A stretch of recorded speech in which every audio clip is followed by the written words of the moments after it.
हरे कृष्णा दोस्तों, श्री जगन्नाथ चैनल की तरफ से आप सभी को निर्जला एकादशी के लिए ढेर सारी शुभकामनाएं। आज है निर्जला एकादशी, तो चलिए जानते हैं निर्जला एकादशी के व्रत की विशेष कथाएं।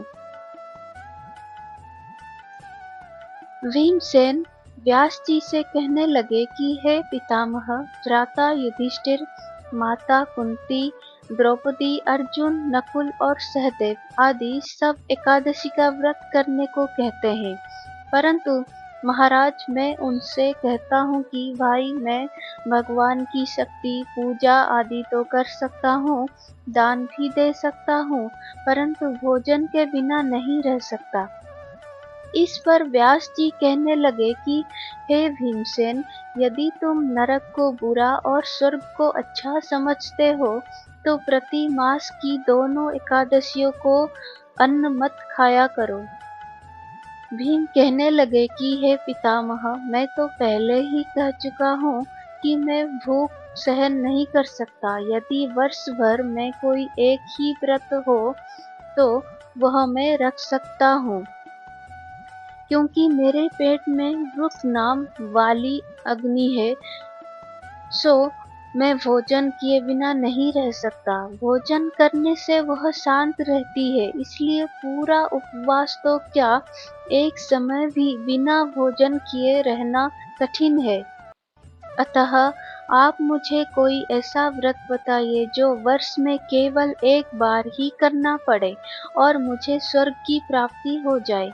श्री व्यास जी कहने लगे कि हे पुत्र, बड़े बड़े ऋषियों ने बहुत शास्त्र आदि बनाए हैं, जिनसे बिना धन के थोड़े परिश्रम से ही स्वर्ग की प्राप्ति हो सकती है। इसी प्रकार शास्त्रों में दोनों पक्षों की एकादशी का व्रत मुक्ति के लिए रखा जाता है। व्यास जी के वचन सुनकर भीमसेन नरक में जाने के नाम से भयभीत हो गए और कांप कर कहने लगे कि अब क्या करूं? मास में 2 व्रत तो मैं कर नहीं सकता। हाँ, वर्ष में एक व्रत करने का प्रयत्न अवश्य कर सकता हूँ। अतः वर्ष में एक दिन व्रत करने से यदि मेरी मुक्ति हो जाए तो ऐसा कोई व्रत बताइए। यह सुनकर व्यास जी कहने लगे कि वृषभ और मिथुन की संक्रांति के बीच ज्येष्ठ मास के शुक्ल पक्ष की जो एकादशी आती है उसका नाम निर्जला है। तुम उस एकादशी का व्रत करो। इस एकादशी के व्रत में स्नान और आचमन के सिवा जल वर्जित है। आचमन में 6 मास से अधिक जल नहीं होना चाहिए, अन्यथा वह मद्यपान के सदृश हो जाता है। इस दिन भोजन नहीं करना चाहिए, क्योंकि भोजन करने से व्रत नष्ट हो जाता है। यदि एकादशी को सूर्योदय से लेकर द्वादशी के सूर्योदय तक जल ग्रहण न करे तो उसे सारी एकादशियों के व्रत का फल प्राप्त होता है। द्वादशी को सूर्योदय से पहले उठकर स्नान आदि करके ब्राह्मणों का दान आदि देना चाहिए। इसके पश्चात भूखे और सत्पात्र ब्राह्मण को भोजन कराकर फिर आप भोजन कर लेना चाहिए। इसका फल पूरे एक वर्ष की संपूर्ण एकादशियों के बराबर होता है।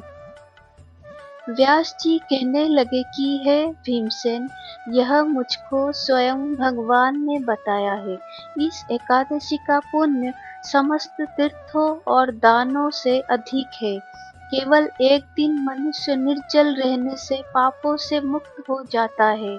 जो मनुष्य निर्जला एकादशी का व्रत करते हैं, उनकी मृत्यु के समय यमदूत आकर नहीं घेरते, वरन भगवान के पार्षद उसे पुष्पक विमान में बिठाकर स्वर्ग को ले जाते हैं।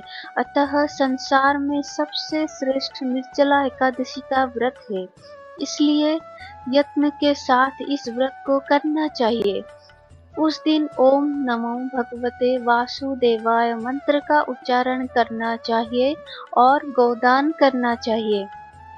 इस प्रकार व्यास जी की आज्ञानुसार भीमसेन ने इस व्रत को किया, इसलिए इस एकादशी को भीमसेनी या पांडव एकादशी भी कहते हैं। निर्जला व्रत करने से पूर्व भगवान से प्रार्थना करें कि हे भगवान, आज मैं निर्जला व्रत करता हूँ, दूसरे दिन भोजन करूँगा। मैं इस व्रत को श्रद्धा पूर्वक करूँगा, अतः आपकी कृपा से मेरे सब पाप नष्ट हो जाए। इस दिन जल से भरा हुआ एक घड़ा वस्त्र से ढककर स्वर्ण सहित दान करना चाहिए।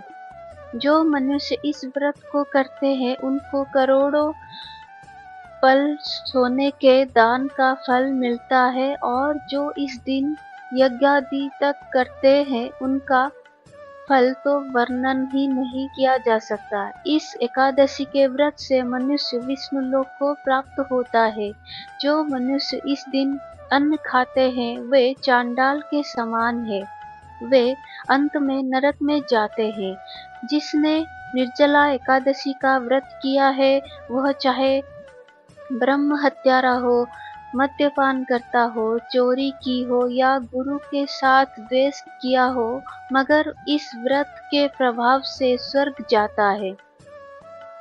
हे कुंती पुत्र, जो पुरुष या स्त्री श्रद्धा पूर्वक इस व्रत को करते हैं उन्हें अग्रलिखित कर्म करने चाहिए।